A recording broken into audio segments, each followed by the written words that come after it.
அறிபவன்ற status நம்மளுக்கு எப்போ வர முடியும்னா, அறியப்படும் பொருள் இருந்தாதான் அறிபவன்கிற ஸ்டேட்டஸ் வர முடியும்.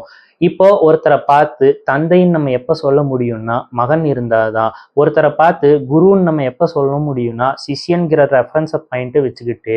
அதே போல அறியப்படும் பொருள் எல்லாம் சென்று விட்டால் அறிபவன் என்பவனும் காணாமல் போய்விடுவான்.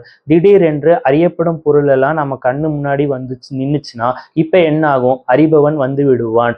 அறியப்படும் பொருள் போனால் அறிபவன் சென்று விடுகின்றான். அறியப்படும் பொருள் வந்தால் அறிபவன் வந்து விடுகின்றான். இதுல ஒண்ணு போகாம இருக்கு. அது என்ன தெரியுமா? அறியப்படும் பொருள் வரலாம் போகலாம், அறிபவனும் வரலாம் போகலாம்.